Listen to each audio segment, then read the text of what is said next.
Hello everyone, welcome to my YouTube channel GS excellence education. सबसे पहले तो सभी देशवासियों को हिंदी दिवस की हार्दिक शुभकामनाएं। तो जो मेरा आज का विषय है वो जो हिंदी का महत्व लगातार हमारे देश में कम होता जा रहा है उसके ऊपर बात करेंगे कि हमारे टाइम पर जो मेरा हिंदी सब्जेक्ट था वो बहुत फेवरेट होता था कि मुझे हिंदी बहुत अच्छा लगता था। लेकिन अगर मैं आज की बात करूँ, I am a teacher by profession, तो मैं जब अब स्टूडेंट से मिलती हूँ तो बहुत दुख होता है जब उन्हें 21-22 का मतलब भी इंग्लिश में बताना पड़ता है। अगर मैं उनको बोल रही हूँ 21, तो वो पूछते हैं मैम 21 क्या होता है, तो उन्हें बताना पड़ता है दिस इज़ अ 21, 22। तो बहुत दुख होता है इन चीज़ों को देखकर कि जो हमारी मातृभाषा है बच्चे उससे कटते जा रहे हैं। अगर मैं आज के पेरेंट्स की भी बात करती हूँ तो पेरेंट्स भी चाहते हैं कि हमारा छोटा सा बच्चा भी इंग्लिश में बात करे, उन्हें सारे सब्जियों के नाम, फलों के नाम, सब कुछ इंग्लिश में आना चाहिए। इवन अगर पेरेंट्स को खुद वो नहीं भी आता तो उन्हें गूगल करके पढ़ाते हैं। तो ये बहुत बड़ा सोचने का विषय है। सिर्फ हिंदी दिवस पर इसको नहीं सोचना है, पूरा साल इस पर काम किया जाना चाहिए। हमारे देश को, हमारी देश की जो मातृभाषा है उनके बच्चों को उससे प्यार होना चाहिए। अब के आज के बच्चों को सबसे बोरिंग सब्जेक्ट अगर पूछा जाए तो वो हिंदी का नाम लेते हैं, क्यों, जबकि वो हमारी मातृभाषा है। तो मेरे लिए बहुत बड़ा विषय था, इसीलिए मैं आज आपको ये छोटा सा संदेश देना चाह रही थी कि बच्चों के ऊपर, हिंदी के ऊपर काम करने की बहुत ज़्यादा आवश्यकता है।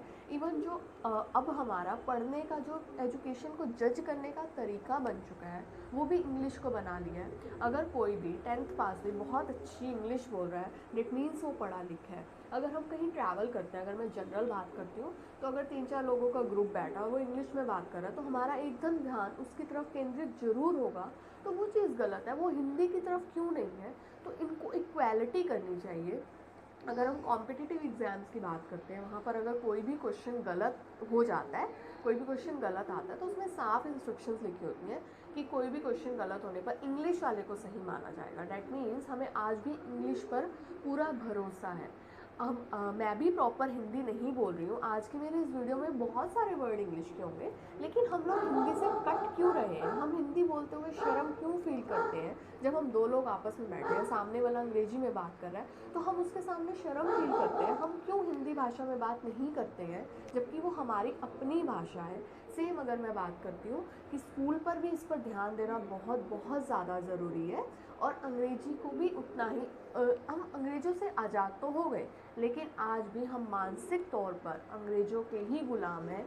हर बंदा इंडिया में भारतीय इंग्लिश बोलना चाहता है, अंग्रेज़ों की तरह दिखना चाहता है, जबकि जो हमारे इधर का एरिया है वहाँ पर ये डिसाइडेड है कि जो रंग का कॉम्प्लेक्शन होगा वो थोड़ा सा डार्क होगा, साउथ अफ्रीका में और ज़्यादा डार्क होगा। तो ये हमारे एरिया के अकॉर्डिंग होता है, लेकिन फिर भी हर कोई गोरा होना चाहता है। मार्केट में इतनी सारी फेयरनेस क्रीम है, हर कोई अंग्रेज़ों की तरह दिखना चाहता है, अंग्रेज़ों की तरह इंग्लिश बोलना चाहता है। इसका मतलब ये साफ साफ दिखाई देता है कि हम उनसे आज़ाद तो हो गए हैं, लेकिन आज भी हम मानसिक तौर पर उन्हीं के गुलाम हैं। तो हमें उनसे आज़ाद होने की आवश्यकता है। सिर्फ हिंदी दिवस पर ही नहीं, आपको हर साल के हर दिन पर बच्चों को, पेरेंट्स को, टीचर्स को स्पेशली हिंदी पर काम करना चाहिए, हिंदी पर भी जोर देना चाहिए। हिंदी और इंग्लिश को इक्वालिटी लेकर चलना चाहिए। मैं ये बिल्कुल नहीं कह रही हूँ कि अंग्रेजी भाषा को छोड़ दो, उसके बिना भी डेवलपमेंट होना बहुत मुश्किल है। तो हमें दोनों भाषाओं को इक्वल लेकर चलना चाहिए, ताकि हमें कोई अगर हिंदी में बात कर रहा है हम उसे ईजिली समझ सकें। हिंदी बहुत कॉम्प्लिकेटेड वर्ड से भी जुड़ी है, तो शायद मैं भी नहीं बोल पाऊँगी।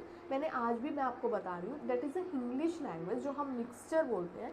लेकिन कुछ बच्चे ऐसे हैं, कुछ पेरेंट्स ऐसे हैं जो चाहते हैं कि हमारे बच्चे हिंदी बोले ही ना, तो वो बहुत गलत चीज़ है। और सबसे ज़्यादा समस्या तब खड़ी होगी जब बच्चे इंग्लिश में ही सोचना भी शुरू कर देंगे, क्योंकि जो बच्चों का दिमाग होता है वो बहुत क्रिएटिव होता है, उससे ही हमारे देश की तरक्की जुड़ी है। लेकिन अगर उन्होंने सोचना भी इंग्लिश में शुरू कर दिया तो वो क्रिएटिव माइंड कहीं ना कहीं दबता चला जाएगा, क्योंकि हमारे अपने घर के वातावरण से, परिवेश से हम हिंदी ही सीखते हैं। तो आई रिक्वेस्ट टू ऑल, मेरी आज सभी से यही प्रार्थना है, सभी पेरेंट्स से, सभी टीचर्स से, सभी बच्चों से, कि जितना आप अंग्रेजी भाषा को महत्व देते हो उतना ही हिंदी भाषा को भी महत्व दो, उन्हें भी उतना ही ज़रूरी समझो। आपको अगर कोई भी फलों का नाम, सब्जियों का नाम इंग्लिश में पता है तो आपको हिंदी में भी पता होना चाहिए। तो सिर्फ मेरी आज यही छोटी सी गुजारिश है सबसे। और फिर से एक बार सभी देशवासियों को हिंदी दिवस की हार्दिक शुभकामनाएं। कोविड का खतरा अभी भी नहीं टला है, तो सोशल डिस्टेंसिंग को मेंटेन रखो, मास्क लगाओ, प्रॉपर हैंड सैनिटाइज करो, खुश रहो, अपना अपना ध्यान रखो। एंड बहुत बहुत धन्यवाद। Thank you so much for watching.